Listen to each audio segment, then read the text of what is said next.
자, 12장으로 넘어왔는데 12장에서 13장, 14장, 14장까지 은사에 대해서 다루고 있습니다. 은사. 참 예수를 믿는 사람들에게 하나님께서 선물을 주시는데, 은사가 선물이거든요. 선물을 주시는데 선물 받은 사람들끼리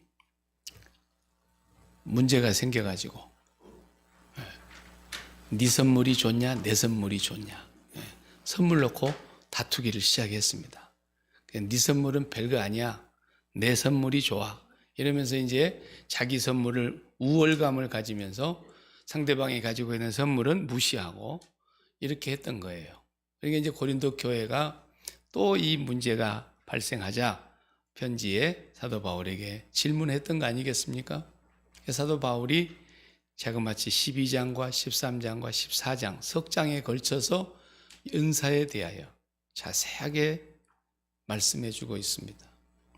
너무나도 은사에 대해서 잘 모르고 은사를 오해하고 은사가 뭔지를 몰라서 교회에 분란을 일으키는 이런 일들이 있었기 때문에 이 문제가 고린도서에 자세하게 다루게 된 것입니다. 앞으로 계속해서 은사에 대해서 우리가 보아가겠습니다. 다음 시간부터서는 이제 은사가 여기 성령의 9가지 은사라 그래가지고 고린도서에는 그렇게 나옵니다. 그런데 은사가 뭐 9가지만 있는 게 아닙니다. 은사는 100가지도 될 수 있고 1000가지도 될 수 있는데, 사람들이 특별한 어떤 몇 가지 은사만을 굉장한 것으로 오해하고 착각을 해가지고 교회 안에서 무리를 일으켰던 것입니다. 그래서 은사에 대해서 우리가 바르게 이해해야 되고, 또 은사는 선물이니까 이걸 바르게 이해하면은 은사 받기가 쉬워요. 이걸 뭔지 모르는데 받으면 문제가 되는 거예요. 뭔지도 모르는데 막 은사 받았다고 까불어대고 그런 사람들이 다 교회 안에 보면은 어떻게 됩니까? 문제꾼이에요, 문제꾼. 그래서 진짜 은사가 뭔지를 바르게 알고 나면, 야, 정말 감사하구나. 그리고 이 은사로 인해서 하나님께 영광이 될 뿐만 아니라 교회에 유익이 되고 자기의 신앙생활도 한층 더 업그레이드가 되는 거예요. 그렇기 때문에 사도 바울이 고린도 교회의 이 문제를 통해서 오늘 우리에게 다시 한번 새롭게 해주시는 귀한 말씀입니다. 은사보다도 더 중요한 것이 뭔가를 첫 번째 시간에 말하려고 1절, 2절, 3절을 얘기한 것입니다. 은사보다도 더 중요한 게 있다는 겁니다. 그게 뭐냐? 오늘 2절, 3절을 다시 봅니다. 너희도 알거니와 너희가 이방인으로 있을 때에 말 못하는 우상에게로 끄는 그대로 끌려갔느니라. 그러니까 예수 믿기 이전을 말하는 거죠. 이방인이라는 것은 그리스도 안에 들어와 있지 않았을 때를 말하는 거죠. 이때는 어떻게 살았다고요? 여기 보면은 말 못하는 우상에게로 끄는 그대로 끌려갔느니라. 그러면 3절을 또 읽어보겠어요. 그러므로 내가 너희에게 알리노니 하나님의 영으로 말하는 자는 누구든지 예수를 저주할 자라 하지 아니하고, 또 성령으로 아니하고는 누구든지 예수를 주시라 할 수 없느니라 이랬어요. 그래서 오늘은 은사를 다루기 전에 사도 바울이 더 중요한 것이 뭐냐면 너희 안에 성령님이 계시느냐라는 거예요. 성령님이 계시지 않는 상태에서의 은사는 누가 줬겠어요? 마귀가 준 거예요. 마귀의 은사를 받은 사람들은 마귀가 막 선물을 뿌려요. 그래가지고 막 방언도 마귀 방언 받아가지고 별짓을 다 하고 돌아다니고, 또 마귀에게 완전히 그냥 사로잡혀가지고 그러면서도 지가 막 은사 받은 사람이라고 남들 앞에서 굉장한 것처럼 자기를 높이고 다른 사람을 무시하고 막 이런단 말이에요. 이게 다 마귀가 이 사람을 끌고 다니는 거예요. 그렇기 때문에 이것을 잘 알아야 됩니다. 불교에 방언이 있을까요, 없을까요? 불교에도 방언이 있어요. 예. 우리는 불교에 몸을 담아보지 않아서 그에 대해서 관심이 없으니까 잘 모르시지만은 불교에도 방언이 있어요. 힌두교 가면 있을까요, 없을까요? 걔네들도 방언이 있어요. 누가 줄까요? 다 귀신이 주는 거예요. 예. 그러니까 자기가 방언 받았다고 막 따불따불 하는데 귀신이 준 방언을 하고 있는 사람도 많이 있어요. 예. 그러니까 잘 몰라서 그러는 거니까. 고린도 교회처럼 방언에 대해서 최고 가는 은사인 줄 알고, 심지어는 한국의 어느 교회는 방언 못 받은 사람은 구원을 못 받았다고 얘기한 이단이 있었어요. 조용기 목사님이었어요. 그러니까 그 양반을 교단에서 이단으로 내친 거야. 예. 당신은 이단이다. 예. 성경을 그렇게 몰라도 무식하게 모르냐 말이야. 그래가지고 나중에 이 사람이 다 잘못됐다고 한국교회 앞에 사과하고 시인하고 다시는 그렇게 가르치지 않겠다고 얘기했어요. 그래서 다시 한국교회에서 그분을 용납하고 인정하고 그랬던 때가 있었어요. 과거에 70년대. 예. 그러니까 뭐 그것이 굉장한 것처럼 막 떠들어대는데 정말로 유치하고 그 태도를 보면은 너무너무 우스꽝스러운 거예요. 그래서 다음 시간부터는 한 가지씩 제가 다루겠지만 오늘은 더 중요한 게 뭐냐면 당신 안에 성령이 계시느냐를. 오늘 밤에는 저와 여러분이 그걸 확인하는 밤이 돼야 돼요. 내 안에 성령님이 내재해서 계시는가. 이것은 구원과 직결되는 거예요. 은사는 나타날 수도 있고 얼른 나타나지 않을 수도 있고, 그렇지만 그것은 구원의 기준이 아니에요. 진짜 구원을 받았느냐 못 받았느냐의 기준은 은사를 받았느냐 못 받았느냐가 아니고 성령이 내 안에 와 계시느냐라는. 물과 성령으로 나지 아니하면 하나님 나라를 볼 수 없느니라 그랬잖아요. 성령이 내 안에 오셔서 내재해 계시는, 예수님이 승천하시기 전에 계속 말씀하셨잖아요. 요한복음에서 내가 가면 또 다른 보혜사를 너희에게 보내주겠다. 그 보혜사가 바로 성령님이시란 말이에요. 성령을 받은 사람을 말하는 거예요. 성령이 내 안에 내주해 계시느냐? 그것이 너무나 확실한 에비던스가 있다는 거예요. 그 성령의 내재하심은 증거가 있다는 거죠. 너무나 확실한 증거. 그것이 오늘 본문에서 말씀해 주고 계시는 겁니다. 오늘 첫 시간에 그걸 먼저 우리가 분명히 살피고 우리 자신을 또 들여다보고 내가 정말 성령님과 함께 살아가는 사람인가? 이것이 매우 중요합니다. 3절에 그러므로라는 이 접속사를 썼는데, 이 그러므로라는 말이 앞에 2절과 연관되어 있는 말이요, 그 다음에 3절은 그걸 설명하는 내용이기 때문에 굉장히 중요한 접속사예요. 그러므로라는 말을 중요하게 봐야 돼요. 그 2절에 문제가 있다는 거예요. 2절의 문제는 뭡니까? 우리가 예수 믿기 전에, 성령을 받기 전에는 어떻게 살았느냐? 우상이 끄는 대로 끌려다녔다는 거예요. 우상에게로 끄는 대로 끌려다녔다. 성령 받기 전에, 예수 믿기 전에. 그러면 지금 예수 믿은 뒤에는 어떻게 살아야 된다는 얘기예요? 우상에게 끌려다녀서는 안 된다는 거죠. 우상 숭배에 빠져서는 안 된다는 거예요. 그래서 제가 지난주에 우상 숭배가 뭔가를 설명을 과거부터 여러 번 했어요. 우상 숭배가 뭐냐? 뭘 만들어 놓고 가서 이렇게 절을 하는 게 우상 숭배라고는 사람들이 상식적으로 알고 있어요. 그런데 성경에서 말하는 우상 숭배는 그런 걸 말하는 게 아니에요. 성경에서 말하는 우상 숭배는 진짜 본질이 뭐냐? 다른 신을 섬기는 걸 말하는 거예요. 하나님 외에. 그래서 십계명 제1계명에 나 외에 다른 신을 너에게 두지 말라 그랬던 거예요. 그 1계명만 완벽하게 지켜내면 나머지 9계명은 자동으로 지켜지고 있는 거예요. 1계명이 안 지켜지면 나머지 9개 계명은 아무리 지키려고 해도 지켜지고 있지 않는 거예요. 그걸 아셔야 돼요. 그러니까 우상 숭배라고 하는 것은 단지 뭐 나무 조각을 깎아놔가지고 경교하게 만든 사람의 모양이나 저기 동네 앞에 들어가는데 동장군 세워놓고 거기다가 절하는 것이나 이런 우상 숭배를 우상 숭배라고 사람들이 생각하고 나는 그런 거 한 번도 안 했어.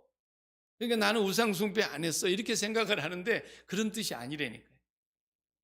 우상 숭배는 정확한 뜻은 다른 신을 섬기는 거예요. 다른 신. 여호와 하나님 외에 다른 신. 그러면 다른 신을 어떤 걸 보고 다른 신이라 그러느냐? 네. 다른 신이 뭐냐? 먼저 신을 우리가 생각해 보면 신이라고 정의를 내리고 있는 하나님도 신이잖아요. 신. 신이라고 정의를 내리고 있는 신은 뭐냐요? 신은 하나님 신자. 그 신이 뭐예요? 그것은 나의 생명이고 나의 기쁨이고 나의 즐거움이고 나의 만족이고 나의 행복을 주시는 분이란 말이에요. 영원히 그것을 나에게서 빼앗을 자가 없어요. 그 신이 나에게 그걸 주면. 그러니까 행복을 빼앗겼다? 그건 하나님이 준 게 아니에요. 기쁨을 빼앗겼다? 하나님이 준 게 아닙니다. 평안을 빼앗겨버렸다? 하나님이 준 게 아니에요. 내가 너에게 평안을 주노니 내가 주는 평안은 세상이 주는 것과 같지 아니하다 그랬잖아요. 그러므로 두려워하거나 근심하지도 마라. 절대로 빼앗길 수 없는 평안, 빼앗길 수 없는 기쁨, 빼앗길 수 없는 행복과 만족이 있는 거예요. 그것은 진짜 참신이 주는 거예요. 여호와 하나님께로부터 오는 거예요. 하나님을 만난 사람의 공통된 고백이 다 똑같아요. 그것은 눈에 보이는 물질이나 건강이나 자녀의 출세나 행복이나 형통이나 성공이나 부귀영화와 아무 상관이 없어요. 성경에 보면은 그 하나님으로부터 받은 기쁨과 행복을 가진 사람들은 하박국이 뭐라 그랬어요? 무화과 나무에 열매도 없고 밭에 가면 소출이 없고 포도나무에 열매도 없고 아무 우리의 양도 없고 외양간에 소도 없고 아무것도 없어. 그런데 뭐라 그랬어요? 나는 여호와로 인하여 기뻐하며 즐거워하리로다. 항상 기뻐하라, 쉬지 말고 기도하라, 범사에 감사하라는 것도 하나님의 뜻이라는 거예요. 하나님의 뜻. 왜? 하나님이 그 기쁨을 주시니까. 하나님이 그 감사를 우리에게 감사할 수 있는 은혜를 주시니까. 그러니까 이 세상에서는 절대로 맛볼 수 없는 것들이에요. 이런 것을 보고 뭐라 해요? 신령한 은혜라 그래요. 신령한 은혜. 그래서 오늘 1절에 보면은 뭐라 했어요? 신령한 것에 대하여 알기를 원하노라 그랬잖아요. 모르는 걸 원치 아니한다 그 말은 신령한 것에 대하여 알아야 된다는 거예요. 그러니까 이 세상이 주는 평안 그거 뭐 우리도 다 아는 거 아닙니까? 경험해봤지 않습니까? 잠깐 평안은 있다가 또 두려움이 오고 잠깐 즐거움이 있다가 또 걱정이 몰려오고 조금 행복한 것 같다가 또 화나고 뭐 이 세상이 주는 것은 그냥 조석변이고 하루에도 몇 번이라도 줬다 뺏기고 받았다 뺏기고 이러는 거예요. 하나님이 신령한 은혜를 주시면 그것은 빼앗길 수 없는 기쁨입니다. 비록 내가 어려운 환경에 처해 있고 말 못할 사정에 내가 놓여 있어도 하나님께로부터 오는 그 기쁨, 하나님께로부터 주는 그 평강은 누구도 빼앗을 수가 없다 이 말이에요. 네. 이것을 우리가 이제 오늘 은사를 얘기하기 전에 성령님을 통해서 하나님이 우리에게 주시는 거예요. 네. 성령이 내 주에 계시면 그런 기쁨이 있다는 거죠. 성령이 내 주에서 계시는데 어떻게 하나님의 영이 함께 계시는데 내 안에 그 기쁨이 없을 수가 있냐는 거죠. 그래서 오늘 사도 바울은 말 못하는 우상에게 끌려가는 거, 말 못하는 우상에게 계속 끌려가는데 그 사람들은 왜 그러느냐? 다른 신을 섬기기 때문에 그러는 거예요. 다른 신은 뭐예요? 나에게 기쁨을 주고 행복을 주고 평강을 주고 즐거움을 주고 만족을 줄 것이라고 믿는 대상, 그게 신이에요. 근데 사람들이 돈이 나에게 만족을 주고 기쁨을 주고 행복을 주고 즐거움을 주고 평안을 주고 그래서 돈을 어떻게 해요? 신으로 섬기는 거 아닙니까? 그래서 예수님께서 딱 비유로 그러잖아요. 하나님과 재물을 겸하여 섬길 수 없다 하세요. 하나님이 그 재물을 말씀하실 때 예수님도 재물이 신이라고 얘기한 거예요. 하나님이라는 여호와 하나님 신과 재물이라는 신은 같이 섬길 수가 없는 거라는 거예요. 어떤 사람은 재물이 신이기도 하지만 어떤 사람은 명예가 신인 사람이 있어요. 정치에 몸담고 있는 사람은 그저 자기가 당선이 돼야 되니까, 그래서 항상 그 자리를 지켜야 되니까 그 명예를 잃지 않으려고 얼마나 몸부림을 치는지 몰라요. 수단과 방법을 다 동원해서 나를 향해서 오는 사람들 다 떨어뜨려야 되는 거야. 내가 당선돼야 되니까. 대통령 자리는 하나뿐이니까 그건 말할 것도 없죠. 다 죽여야 돼, 다. 나 한 사람이 당선돼야 되니까. 거기에서 자기는 기쁨과 만족과 즐거움과 행복과 인생의 참다운 의미를 발견한다는 거죠. 그게 신이에요, 그 사람에게는. 다른 신은 너무너무 많은 거예요. 여호와 하나님 참신을 빼놓고는 그 모든 것들이 다 다른 신인데, 그 신들이 나에게 기쁨을 줄 것이다 생각하고, 평안을 줄 것이라 생각하고, 안정감을 가져다 줄 것이라 생각하고, 만족을 가져다 줄 것이라고 생각하는 모든 것들이 다 신입니다. 현대사회에서는 황금이 신입니다. 돈이 신입니다. 미국 같은 자본주의의 아주 극치에 있는 나라는 자본이 신입니다. 네. 그런 정도로 파워가 있는 겁니다. 그런데 이런 다른 신을 섬기는 사람들이 어떻습니까? 그것을 이제 마음에 담고 나면은, 그 다른 신을 마음에 담고 나면 갖고 싶어요, 나도. 왜? 그게 좋다는 걸 아니까. 내가 갖고 싶다. 만족스러울 만큼 갖고 싶다. 이렇게 해서 계속해서 그걸 추구하는 거예요. 그걸 끝까지 추구해 가는 거예요. 그런데 자기 입만 가지고 되나요? 안 되죠. 그러니까 누구를 찾아갑니까? 그때에 나무로 깎아놓은 우상을 찾아가는 거야. 예. 그러니까 우상 숭배라고 하는 것이 나무를 깎아놓은 우상을 섬기는 게 우상 숭배가 아니에요. 그건 잘못 알고 그러는 거예요. 예. 나무를 깎아놓고 거기다가 갖다 절을 하는데, 그 나무는 절반은 이제 좋은 부분만 딱 잘라내고 나머지 부분은 다 쪼개가지고 화덕에 가서 넣어서 군불도 떼고 밥도 해먹고 난로도 피고 그러잖아요. 근데 그 일부의 나무는 그게 무슨 신일 것이라고 거기 갖다 절한단 말입니까? 그게 나무가 정말 신일 것 같으면 쪼가리 하나도 버려서는 안 되죠. 큰일 나죠. 예. 그런데 그 나무 우상 앞에 가서 절을 하는 사람들이 나무를 정말 사랑하겠습니까? 그 우상을 정말로 막 경배하고 경외하고 그 우상을 막 경외하겠습니까? 아니에요. 그런 사람은 단 한 명도 없어요. 그 사람들이 그 우상 앞에 가서 절을 하면서 마음에 무슨 소원을 갖고 있는가를 들여다봐야 돼요. 그러면 이 사람이 지금 왔어요. 우리 남편 이번에 사업에서 대박나게 해주시고, 우리 남편 이번에 진급이 꼭 되게 해주시고, 입에서 소원이 나오는 걸 보면은 그게 신이야. 그게 다른 신이야. 그 다른 신을 섬기고 있는 사람들이 이제 우상이라는 거 찾아가가지고 빌어보는 거예요. 또 뭐 어디 이상한 귀신의 힘을 빌어가지고 뭐 용한 점쟁이가 있다면 또 찾아가서 점괘를 물어보는 거야. 점쟁이를 사랑해서 그러겠어요? 아니라니까요. 그러므로 우리의 우상숭배는 나무떼기에다 절하는 것이 우상숭배가 아니고, 엄밀하게 말하면 그건 진짜 다른 신을 섬기는 사람이 그것을 추구하기 위해서 만든 하나의 형태. 그것이 우상숭배라고 하는 것으로 나타날 뿐이지, 진정한 우상숭배는 골로새서 3장 5절에 뭐라 그랬어요? 골로새서 3장 5절에 탐심이 곧 우상숭배니라 그랬잖아요. 탐심. 내 마음속에 다른 신을 가득히 담고 사는 그게 탐심이거든요. 저것도 갖고 싶고 이것도 갖고 싶고 다 갖고 싶은 거야. 좋다고 하는 건. 그것이 우상숭배라는 거예요. 그런데 그것을 갖게 해줄 줄 알고 나무떼기한테 가서 절도 해보고, 물 떠놓고 빌어도 해보고, 무당 찾아가서 굿도 해보고, 용한 사람 찾아가서 사주팔자 관상도 보고 난리가 하는 거예요. 난리. 자, 바로 예수 믿기 전에 바로 그렇게 끄는 대로 끌려다녔다는 거예요. 다 그렇게 살아요. 예수를 믿는 사람들도 그렇게 살고 있다면 이 사람은 성령을 아직 받지 못한 사람이라는 거예요. 성령을 받은 사람은 그 안에 성령이 내재해 계시기 때문에, 성령은 하나님의 영이시기 때문에.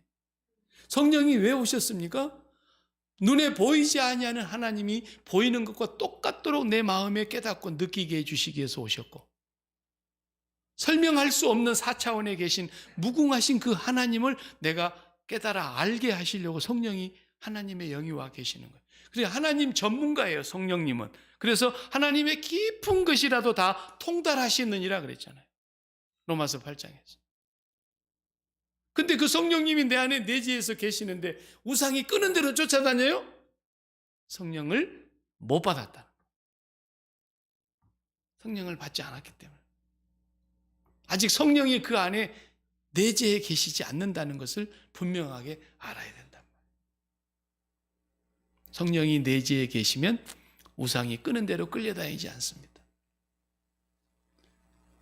그러면 3절에 성령이 내재한 사람이 어떻다 그랬어요? 3절에 그러므로 내가 너희에게 알리노니 하나님의 영, 성령이죠? 성령으로 말하는 자는 누구든지 예수를 저주할 자라 하지 아니하고 그랬어요.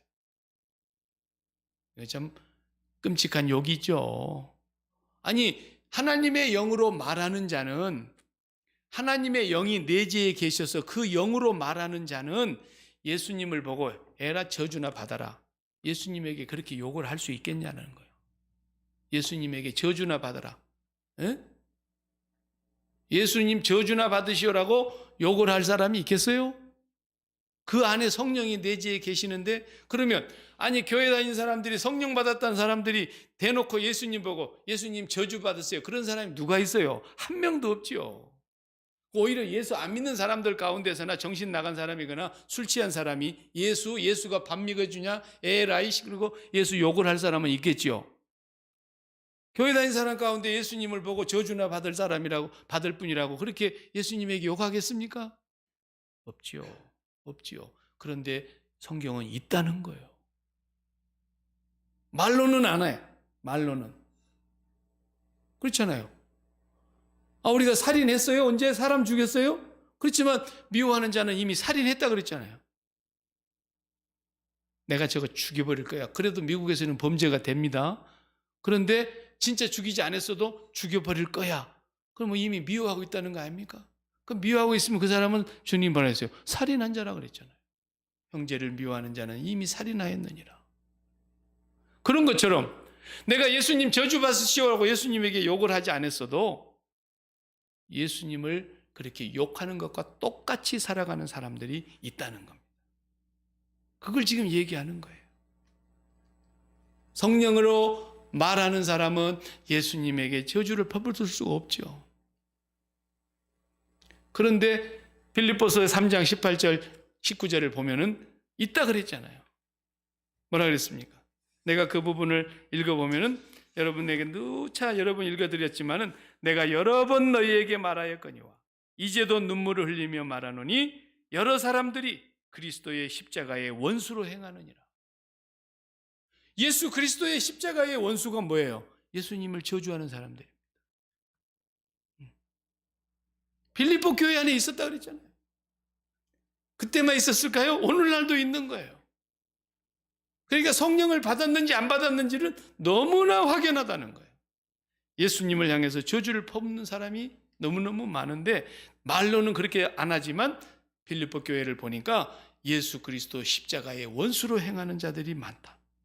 그들의 끝은 멸망이요 그들의 신은 패요 그들의 영광은 부끄러움에 있고 땅의 일을 생각하는 자라. 다 내버려 두고 땅의 일을 생각하는 자라. 한마디만 봐도 예수 그리스도의 십자가의 원수로 사는 거예요. 땅의 일을 생각하는 게 뭡니까? 아까 말씀드린 대로 내 마음에서 다른 신을 계속 쫓아가는 거예요. 내게 기쁨을 줄 것이고 만족을 줄 것이고 행복을 가져다 줄 것이고 내게 안정감과 평강을 가져다 줄 것이라고 믿어지는 그 대상들, 그 많은 신들을 막 쫓아다니는 거예요. 이게 땅의 일만 생각하는 자들.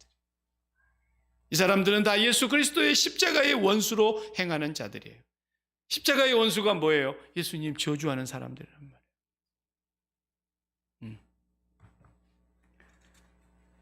그렇기 때문에 귀신에게 이끌려가지고 우상 숭배하는 사람들, 다른 신을 마음에 품고 그 다른 신을 내가 갖고 싶어서 우상을 앞에 가서 절을 하는 사람들, 우상 앞에 절을 하는 것이 아무것도 아닌 것 같지만 그 우상의 배후에는 반드시 귀신의 역사가 도사리고 있고 귀신이 속이고 있는 거예요.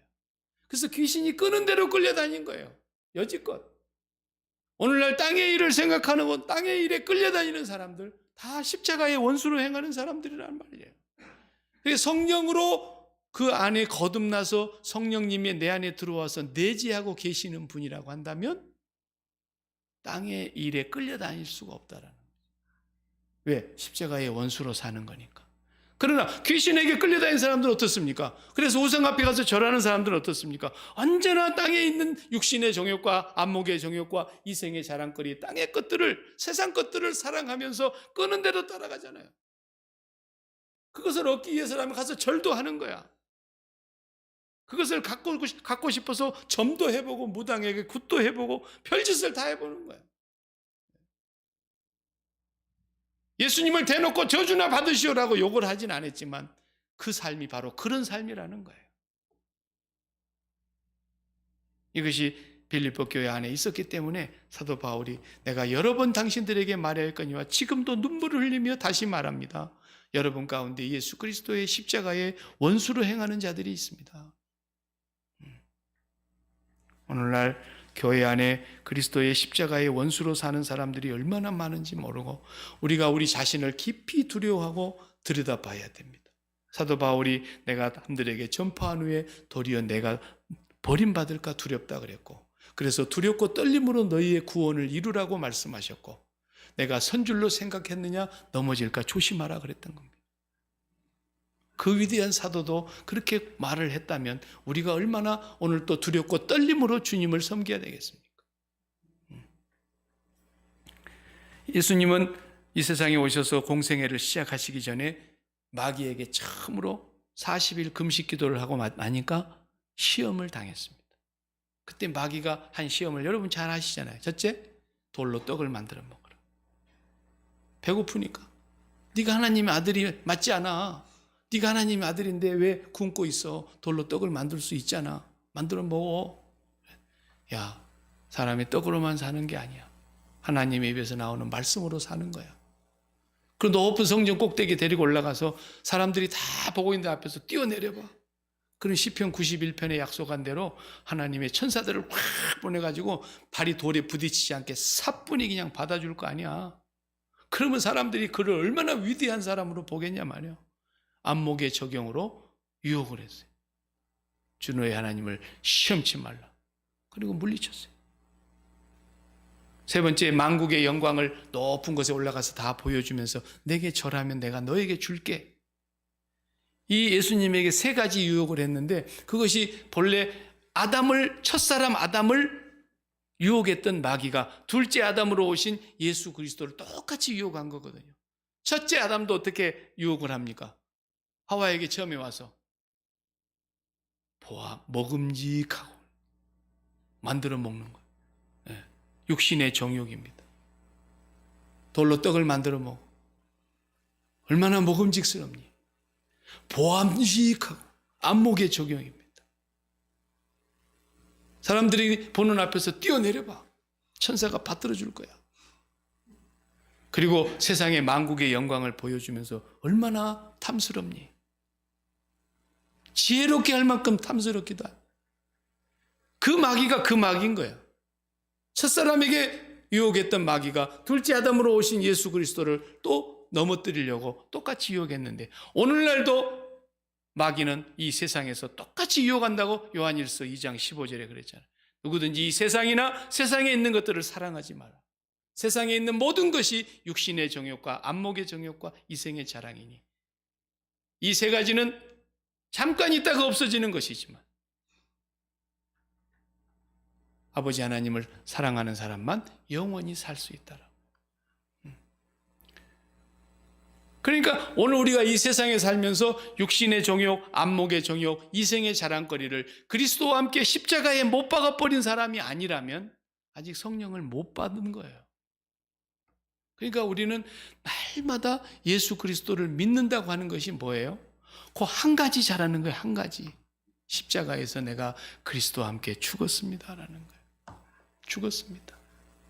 그러면 하나님께서 우리에게 성령을 보내주셔서 하나님의 의를 우리에게 입혀주시고 예수 그리스도의 완전한 의를 우리에게 그대로 주셔서 우리가 하나님의 자녀가 되게 하시고, 그리고 내 안에 들어오신 그 성령님이 이제부터서 나를 어떻게 해요? 인도해 가시는 거예요. 그래서 이제는 내가 산 것이 아니요 내 안에 그리스도께서 사는 것이라 그랬어요. 그 다음 3절의 하반절에 보면은 또 뭐라 그랬어요? 3절 하반절에 예수를 저주할 자라 하지 아니하고 또 성령으로 아니하고는 누구든지 예수를 주시라 할 수 없느니라 그랬어요. 성령으로 하지 아니하고는 예수님을 주님이라고 고백할 수 없다는 거예요. 예수님을 주님으로 따를 수가 없다는 거예요. 성령으로 하지 아니하고는. 우리가 다 예수님을 주님 그러지요? 그러니까 우리가 성령이 내 안에 내재해 계시는 건가? 성경은 그렇지 않다는 거예요. 예수님이 최초로 설교하신 설교가 뭐예요? 산상보훈 7장에 나더러 주여 주여 하는 자마다 다 천국에 들어갈 것이 아니요, 딱 잘라버렸어요. 다만 하늘에 계신 내 아버지 뜻대로 행하는 자라야 들어가리라. 사람들이 그날에 나더러 와서 내가 주의 이름으로 선지자 노릇하며 주의 이름으로 귀신을 쫓아내며 주의 이름으로 많은 병자를 고치며 주의 이름으로 능력을 행하지 아니하였나이까 그랬다 그랬어요. 그랬더니 예수님 뭐라 그랬다 그랬어요?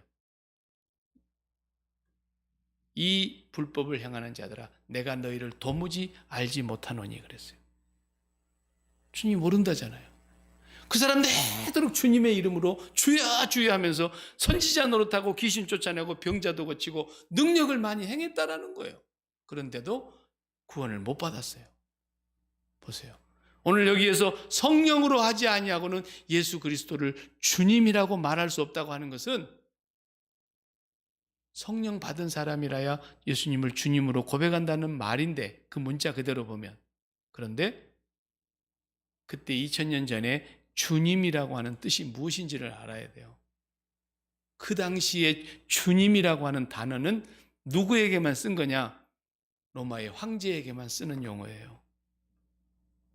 그 외에 주님이라고 쓰면 죽는 거야, 그건. 그러니까 기독교인들을 그렇게 핍박해서 주님을 황제로 섬기지 않고 진짜 하늘에 계신 우리 예수님을 주님으로 믿고 살아가니까 그들은 황제를 거부할 수밖에 없는 거예요. 그래서 황제 숭배 사상을 거부하니까 우리나라도 옛날 일제 36년에 있을 때에 천황, 하늘의 신의 아들이라는 거예요. 그러니까 신사 참배하라는 거예요. 그 앞에 와서. 그러니까 그 안 한 사람들이 다 기독교인이었는데 기독교인들 가운데 얼마나 많은 사람들이 잡혀 죽었냐 이거. 고문을 당하고. 그런데 일제 36년에 죽는 건 아무것도 아니었어요. 2000년 전에 로마의 시대에 황제를 숭배하지 아니하고 다른 주님을 섬긴다고 하는 사람들은 살아남을 자가 없다. 그러니까 전부 잡아다가 짐승들한테 밥으로 주고 원형 경기장에다가 로마 시민들을 모아놓고 거기다가 기독교인들을 잡아다가 집어넣어놓고 며칠씩 굶긴 사자를 풀어여가지고 그냥 산채로 사람을 씹어서 막 찢어서 먹게 만드는 거예요. 그러면서 이것들은 막 술을 마시면서 그걸 보면서 막 흥분돼가지고 막 즐기는 그런 짓을 했단 말이에요, 로마에. 그때의 주님이라고 고백하는 것은 무슨 뜻이냐면 나는 십자가에 달리신 예수님이 나의 주인이시고 나는 당신의 노예입니다 라는 뜻이에요. 노예. 종이라는 둘로스라는 말이 노예라는 뜻인데 종으로 번역을 한 거예요, 그냥. 노예가 뭡니까? 노예는 주인의 소유물이에요, 소유물. 사람이 아니에요. 그 당시에 노예는 말할 줄 아는 당나귀라 그랬어요. 집에서 기르는 가축과 똑같은데 뭔만 차이가 있느냐? 말을 할 줄 알고 말귀를 알아듣는 노예. 그것이 주님이라고 말하는 사람이 가지고 있는 신분이란 말이에요. 성령으로 하지 아니하고는 예수님을 주님이라고 말할 수 없다고 말하는 것은 우리가 예수님을 주님이라고 말하는 순간 나는 예수님의 노예입니다라는 거예요. 노예입니다. 그래서 노예는 예수님의 뜻에 의해서 살기도 하고 죽기도 하는 거예요. 사도 바울이 그렇게 표현했지 않습니까? 살아도 주를 위하여, 죽어도 주를 위하여, 사나 죽으나 주의 것이로다. 왜? 나는 노예니까. 예수 그리스도의 둘로스 노예니까. 사나 죽으나 나는 주님의 것이고, 살아도 주를 위하여, 죽어도 주를 위하여. 살든지 죽든지 내 몸에서는 주님의 뜻만 이루어지면 더 바랄 것이 없겠다. 왜? 주님의 노예니까. 이 신분을 확인하고 살아가는 사람들은 어떤 사람이다? 성령이 그 안에 내재해 계시는 거라는 거죠. 여러분과 제가, 여러분과 제 안에 성령이 계십니까? 오늘 그것을 확인해야 된다는 거예요. 은사보다도 더 중요한 것이고 비교할 수 없을 만큼 중요한 얘기입니다. 하도 성령의 선물을 가지고 막 저기들끼리 싸우고 찌그락빠그락 하니까 사도 바울이 너무 한심한 고린도 교회를 향해서 은사보다도 더 중요한 게 뭔지 아니? 성령이 네 안에 계시느냐가 문제다. 성령이 내 안에 계시면 너희들이 지금 그렇게 할 수가 없다라는 거예요. 그렇게 무질서하게, 그렇게 서로 분쟁을 일으키고, 그렇게 너희들끼리 서로 잘났다 그러고 그럴 수가 없다라는 거예요. 성령이 내 안에 계신다면.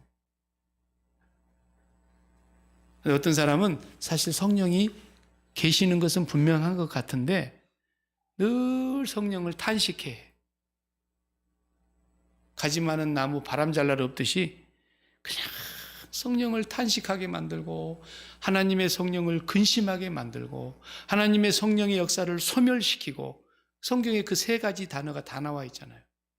하나님의 성령을 근심하게 하지 말라. 그러니까 내 안에 성령을 모시고 살면서도 그분이 나의 주님이라고 인정을 하지 않고 언제나 내가 주인이 돼가지고 내 주인대로, 내 주관대로, 내 뜻대로 내가 주체성을 가지고 모든 걸 내 마음대로 하는 거예요. 성령이 내 안에서 감동을 하셔. 성령이 내 안에서 교훈을 하셔. 성령이 내 안에서 잘못된 걸 책망도 하셔. 성령이 내 안에서 말씀하셔. 깨닫게 하셔. 그런데도 막 그냥 뒷전으로도 안 듣는 거예요.